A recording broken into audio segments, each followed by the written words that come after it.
नाम है रामकिशोर पारचा, आप मुझे पहचानते होंगे और आप सबका मैं बहुत स्वागत करता हूं आज दिल्ली इंटरनेशनल फिल्म फेस्टिवल के YouTube news channel cinema with stars में। ये हमारा पहला शो है, लेकिन ये साधारण फिल्म शो नहीं होगा।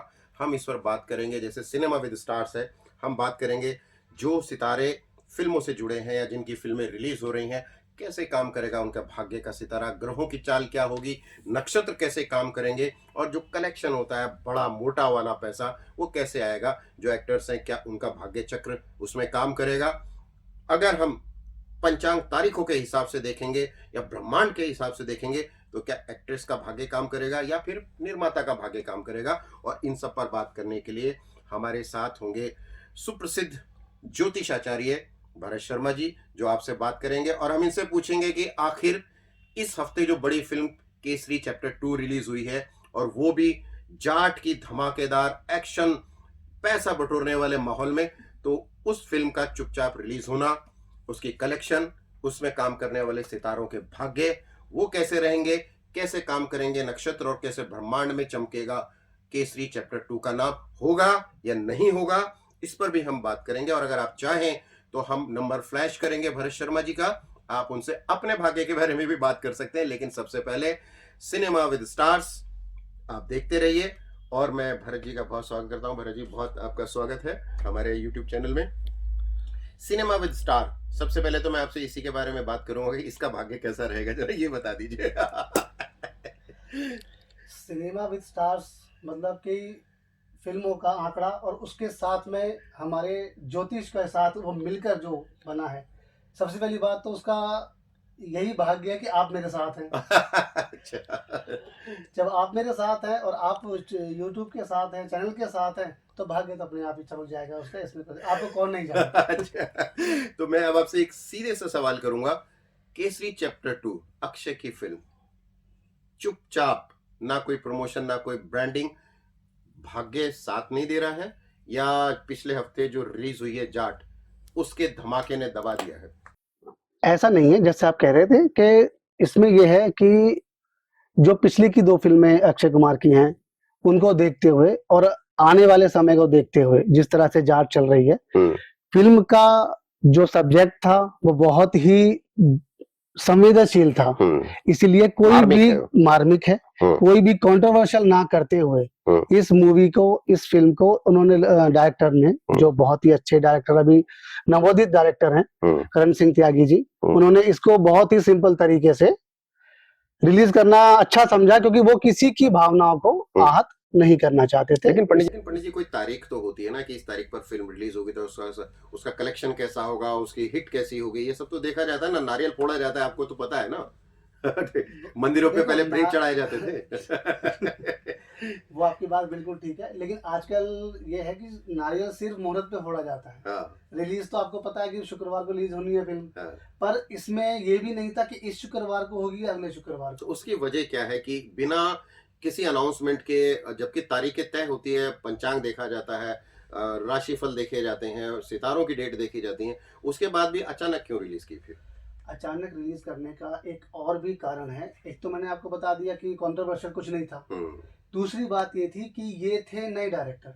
नए डायरेक्टर क्या है कि करण सिंह त्यागी जी अभी हाल फिलहाल में बार काउंसिल के बहुत अच्छे ज्ञाता हैं और हार्वर्ड यूनिवर्सिटी से पढ़कर आए हैं। बहुत अच्छा इनका वहाँ पर, तो इनके बुध और राहु को देखते हुए इनको पलायन करना था, अमेरिका से यहाँ आना था, इंडिया आना था, क्योंकि राहु पलायन कराता है। अच्छा। और बुध जो है, बुध एक्स्ट्रा सोर्स देता है कमाई के। अच्छा।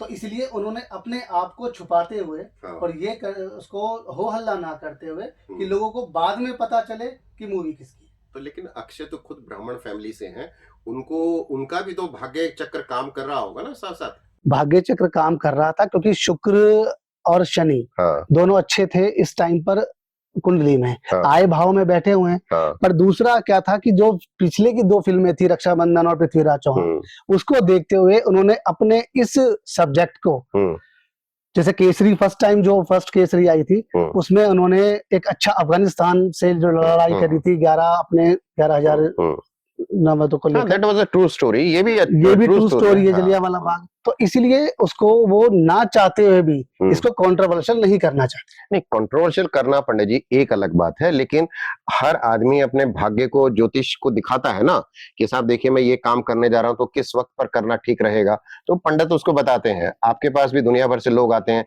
आप भी देखते हैं उनका जन्म कुंडली के साथ इस टाइम पे शुरू कीजिए, ठीक है ना। अब जैसे ये जो शो शुरू हुआ है, इसके लिए भी आपने आज का दिन चुना कि इस टाइम शुरू कीजिए। अब ये कैसा जाएगा ये तो दर्शक बताएंगे, हमारे ऑडियंस बताएंगे, लेकिन फिल्मों का मामला अलग है कि अक्षय खुद ब्राह्मण फैमिली से हैं और वो इसमें बहुत यकीन रखते हैं, सुबह 4 बजे उठते हैं। अनन्या पांडे जो है वो भी ब्राह्मण फैमिली से हैं, और माधवन जो है वो भी ब्राह्मण है। तो ये तीनों ही ब्राह्मण इकट्ठे हुए हैं और फिर भी फिल्म चुपचाप है। तो कुछ तो इन्होंने मेजरमेंट लिया होगा अपने भाग्य का, कुंडली का, ग्रह चाल का, नक्षत्र का, बुध का, मंगल का, या शुक्र का, या शनिवार का। देखो इसमें मैं तो एक ही चीज कहूंगा कि इसमें सिर्फ और सिर्फ ये था कि वो ग्रहों चालों को भी ना देखते हुए, और अगर हम तीनों को एक साइड कर दें, अगर हम अक्षय कुमार, आर माधवन और अनन्या पांडे को साइड कर दें, तो अनन्या पांडे का भी शुक्र और गुरु बृहस्पति जो है वो बहुत अच्छा है, तो इसीलिए और के मुताबिक उनको इस फिल्म में चांस मिल गया। ठीक है। आर माधवन का आपको पता है कि शैतान बहुत अच्छी हुई थी, तनु वेट्स मनु बहुत अच्छी फिल्म, रॉकेट बहुत अच्छी थी, तो उसको शैतान को देखते हुए उनको ये रोल मिला। इसमें हम बात कर रहे हैं रिलीज बिना हो हल्ला के करने की, तो उसमें ये सिर्फ स्ट्रेटेजी थी कि उसमें इन्होंने अपने को सिर्फ अलग रखते हुए और कोई भी ज्योतिष पंचांग ना देखते हुए, अच्छा, सिर्फ इसका काम करके उन्होंने कोई इसका ये नहीं कह सकते कि हम उन्होंने ज्योतिष को नहीं दिखाया होगा, अपने पंडित को नहीं दिखाया होगा, हम तो नहीं है उनके पंडित, जिनको भी दिखाया होगा तो उन्होंने यही कहा होगा कि आप इसको ज्यादा हाईलाइट मत करो और चुपचाप। तो क्या इसमें ये कारक भी काम करता है कि कई बार जो आपके भविष्य और आपके भाग्य में लिखा होता है और जो होना होता है, जैसे कहते हैं साहब इस टाइम पे ये काम होना है, तो कई लोग कहते हैं चुपचाप कर लीजिए, किसी को बताएंगे तो उसका असर कम होता है, तो इसको ना बता देने से। अब देखिए पिछले हफ्ते जो जाट रिलीज हुई उसने धमाकेदार एंट्री की है, जबरदस्त कलेक्शन किया है, तो पैसा तो चाहिए ना। इसमें टी सीरीज है, इसमें जी स्टूडियो है, इसमें धर्मा प्रोडक्शन शामिल है, बड़ी फिल्म है, अक्षय बहुत बड़ा नाम है, लेकिन अक्षय का जो भाग्य इस वक्त काम कर रहा है, अक्षय की पिछली फिल्में बहुत धड़ाम से गिरी हैं और जाट ने उनको दबा दिया है। तो एक लिमिट होती है हर एक्टर की। अब इस टाइम पे अक्षय की लिमिट जो है उनके भाग्य के हिसाब से कितने आगे जाएगी। ये 2-3 फिल्में उनकी खत्म हुई, ये तीसरी फिल्म है जिस पर उनका दांव लगा हुआ है। सलमान का भी ड्रॉबैक चल रहा है, उनकी सिकंदर चारों खाने चित पड़े, उनका भाग्य भी अच्छा नहीं है। तो क्या केसरी और अगर हम जाट को देखें और सिकंदर को देखें या आने वाली रेड को देखें, तो सबसे दमदार भाग्य चक्र जो है क्या सनी देओल का है? फिर हम तो ऐसा भी नहीं हम तो ये भी नहीं कह सकते। क्यों? क्योंकि अब सनी देओल की बात आप कर रहे हैं कि उनका भाग्य अगर अच्छा है, तो आप देखो गदर 1 जब आई थी 2002 में आई थी, और गदर 2 जो आई है वो 2024 में आई है, 24 में या 23 में शायद मेरे ख्याल से, तो उसके 22 साल बाद आई है। तो उसमें ये कह सकते हैं कि सनी देओल की जो राशि है वो कुंभ राशि बनती है। अच्छा। कुंभ राशि के हिसाब से शनि स्वामी हो गया, तो शनि तो फायदा देने वाला है, शनि फायदा देने वाला है। और फिर 2002 और फिर उसके बाद ये 22 साल बाद, यानी कि 2 + 2 = 4 हो गया। और अभी बॉर्डर 2 भी आने वाली है, बॉर्डर 2 भी आने वाली है। हाँ। तो जो 2 का आंकड़ा है ना, ये हर किसी के लिए आगे चल के फायदेमंद होगा। हाँ। इसीलिए इसको उन्होंने ही कहा होगा ज्योतिषों ने कि इसको हो अल्लाह मत करो और चुपचाप। तो कितना कलेक्शन की उम्मीद कर रहे हैं पंडित जी? आपका जो मतलब किताब है वो क्या बोल रही है? पंचांग जो कहता है, पंचांग के हिसाब से ये अपने बजट से औसत जाकर, अच्छा, बजट से ऊपर जाकर ये अच्छा कलेक्शन कर सकती है, जिस हिसाब से इसकी अभी रेटिंग चल रही है। लेकिन अगले हफ्ते तो फिर रेड आ जाएगी और वही पार्ट 2 है अजय देवगन की, तो इसका मतलब ये है कि जितनी भी पार्ट 2 में फिल्में आ रही हैं वो अच्छा कलेक्शन करेंगे। आपका कहने का मतलब भाग्य के हिसाब से। बिल्कुल। 2 नंबर जो है वो चंद्रमा का होता है। अच्छा, ठीक है। और चंद्रमा जो है, जब तक आप, चंद्रमा क्या देता है? चंद्रमा देता है आपको शीतलता। जितना आप काम रहोगे उतना आप ज्यादा काम करो। अच्छा। तो इसलिए जो 2 जितनी भी आ रही है वो सब धीरे धीरे, अब जाट में कोई इतना हो हल्ला हुआ, गदर 2 में नहीं हुआ था जितना जाट को हुआ। तो ऐसे ही केसरी 2, ऐसे रेड 2 का भी अभी तक कोई वो नहीं है, वो आने वाला समय बताएगा। हम्म। बाकी इसके लिए तो इतना ही है कि ये अपने बजट से, अपने जो इन्होंने लगाया है उससे अच्छा बिजनेस करेगी, इसमें कोई। लेकिन अगले हफ्ते तो फिर रेड आ जाएगी और वही पार्ट 2 है अजय देवगन की। तो इसका मतलब ये है कि जितनी भी पार्ट 2 में फिल्में आ रही हैं वो अच्छा कलेक्शन करेंगे। आपका कहने का मतलब है भाग्य के हिसाब से। बिल्कुल 2 नंबर जो है वो चंद्रमा का होता है। अच्छा। ठीक है। और चंद्रमा जो है, जब तक आप, चंद्रमा क्या देता है, चंद्रमा देता है आपको शीतलता। जितना आप काम रहोगे उतना आप ज्यादा काम करो। अच्छा। तो इसलिए जो 2 जितनी भी आ रही है वो सब धीरे धीरे, अब जाट में कोई इतना हो हल्ला हुआ, गदर 2 में नहीं हुआ था जितना जाट को हुआ। तो ऐसे ही केसरी 2, ऐसे रेड 2 का भी अभी तक कोई वो नहीं है, वो आने वाला समय बताएगा। बाकी इसके लिए तो इतना ही है कि ये अपने बजट से, अपने जो इन्होंने लगाया है उससे अच्छा बिजनेस करेगी, इसमें कोई। ये पंचांग कह रहा ये है। पंचांग राशि हर जो सितारे की इनका फिल्म चल रहा है, आर माधवन का है या अनन्या पांडे भी इतना कोई अच्छा अभी तक नहीं कर पाई है।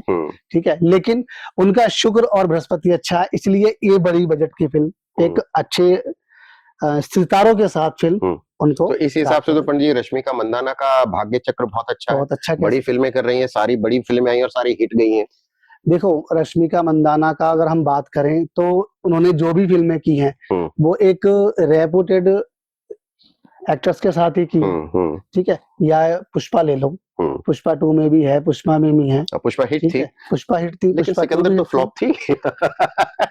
सिकंदर फ्लॉप थी, लेकिन सलमान के भाग्य की वजह से है क्या? अब हम नहीं कह सकते सलमान का भाग खराब है, हम ऐसे क्यों कहें। सलमान की जो अपनी फैन फॉलोइंग है उसके हिसाब से, लेकिन थोड़ा सा सलमान को लेकर लोगों ने बहुत अच्छी एक इमेज और एक अच्छा वो बना लिया था कि ईद पर अगर रिलीज होगी तो अच्छा बिजनेस करे। लेकिन मेरा ये मानना है, जिस तरह से आप बात कर रहे हैं ग्रहों की, चालों की, नक्षत्रों की, अब ईद तो कभी भी आती है और 1 महीना पीछे और आगे चलती है, तो इसके हिसाब से पंचांग उसमें काम नहीं करेगा।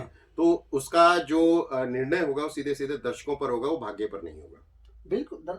हमारा, या हम सिर्फ भाग्य का बता सकते हैं, भाग्य बदल नहीं सकते। तो इसका मतलब आप ये कह रहे हैं कि सिकंदर जो ईद पर रिलीज हुई है, भाग्य वहां काम नहीं कर रहा है, लेकिन दर्शकों ने बहुत अच्छे हाथों में उसको नहीं लिया। प्यार तो दिया है दर्शकों ने, लेकिन पैसा नहीं दिया ना। पैसा नहीं दिया। तो कई बार ऐसा होता है कि प्यार की जगह पैसा काम नहीं करता।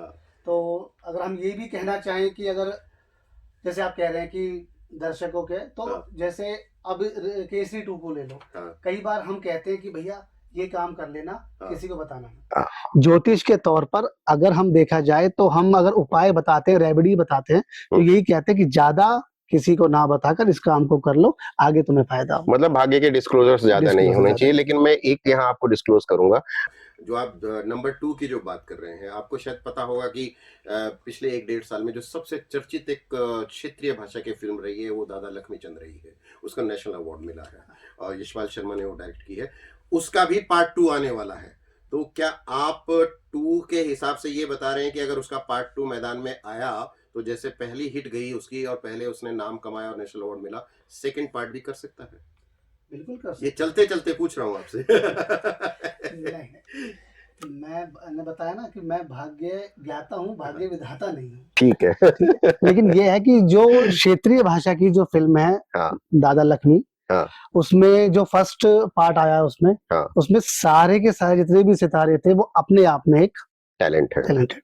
ठीक है ना। तो उसमें लेकर के भी अगर हम उसका सेकंड पार्ट बनाते हैं तो सेकंड पार्ट हमें पता है कि नेशनल अवार्ड तो मिलेगा ही मिलेगा, हो सकता है आगे ऑस्कर तक पहुंच जाए, ये मेरी कामना है। अरे तो आप ये कह रहे हैं कि उसमें भाग्य ने नहीं, उसमें टैलेंट ने साथ दिया है और हमारे जितने भी दर्शक हैं उन्होंने साथ दिया है, क्योंकि भाग भले ही किसका भी कैसा भी हो, हम दोनों का भाग भी दर्शकों के हाथ में है।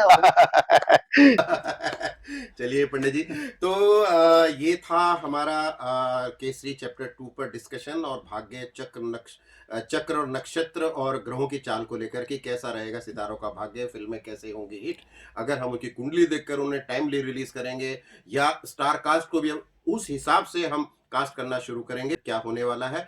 पंडित जी बहुत आपका शुक्रिया, और दर्शकों से भी मैं कहना चाहूँगा कि ये शो जो है इसे आप देखें, ज़्यादा से ज़्यादातर लोगों तक पहुँचाएं, और अगली बार हम मिलेंगे रेड यानी छापे पे और वो भी नंबर 2 है। क्या रहेगा उसका भाग्य, अजय देवगन का ग्रह और उसकी चाल कैसे काम करेगी, उसमें काम करने वाले सितारों का क्या होगा हाल। आप देखते रहिए दिल्ली इंटरनेशनल फिल्म फेस्टिवल का YouTube news channel cinema with stars. नमस्कार।